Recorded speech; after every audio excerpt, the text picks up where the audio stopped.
వీడియోలో చూపించినట్టు ట్విన్స్ అయితే ఒకే రకంగా ఉంటారా, వీళ్ళు చెయ్యెత్తితే వాళ్ళు చెయ్యెత్తుతారా, వీళ్ళు డాన్స్ చేస్తే వాళ్ళు డాన్స్ చేస్తారా అనే డౌట్స్ చాలా మందికి వస్తాయి. నా పేషెంట్స్ చాలా మంది అడుగుతూ ఉంటారు, ట్విన్స్ అంటే ఇలా ఉంటారా అంటే. అస్సలు కాదు. మనకి 4 రకాల ట్విన్స్ ఉంటారు. ఫస్ట్ ఏంటంటే DADC ట్విన్స్, అంటే డైఅమ్నియోటిక్ డైకోరియా ట్విన్స్. ఇది ఒక లేడీ నుంచి రిలీజ్ అయిన 2 డిఫరెంట్ ఎగ్స్ 2 స్పామ్స్ తో కలిసినప్పుడు ఫామ్ అవుతుంది అనమాట. So each baby is different. వీళ్ళని నాన్ ఐడెంటికల్ ట్విన్స్ అంటారనమాట. లుక్స్ కూడా వేరేలా ఉండొచ్చు, జెండర్ కూడా వేరేలా ఉండొచ్చు. నెక్స్ట్ రెండో కేటగిరీ ఏంటంటే DAMC ట్విన్స్ అన్నమాట. అంటే డైఅమ్నియోటిక్ మోనోకొరియానిక్. ఇదేంటంటే ఒకటే ఫర్టిలైజ్డ్ ఎగ్, అంటే ఒక ఎగ్ ఒక స్పర్మ్ కలిసిన తర్వాత ఫర్టిలైజేషన్ అంటారనమాట. సో ఒకటే ఫర్టిలైజ్డ్ ఎగ్ చాలా తొందరగా డివైడ్ అయింది అనుకుంటే, సో వీళ్ళిద్దరికి ఒకటే ప్లెసెంటా, అంటే ఒకటే మాయ ఉంటుంది, కానీ ఒక చిన్న మెంబ్రేన్ ఉంటుంది అనమాట వీళ్ళిద్దరిని సెపరేట్ చేస్తూ. So these are identical twins అనమాట. అంటే ఇద్దరు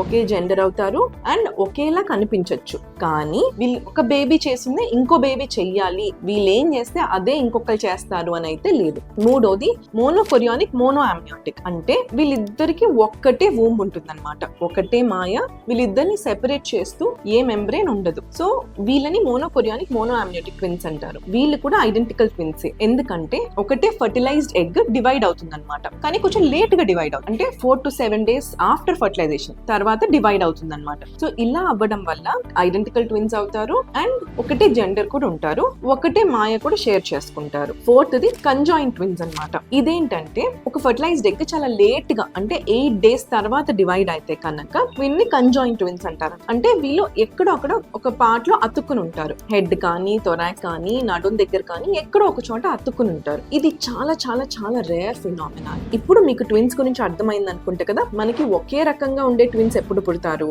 డిఫరెంట్ గా ఉండే ట్విన్స్ ఎప్పుడు పుడతారు, మీకు అర్థమైంది అనుకుంటున్నాను.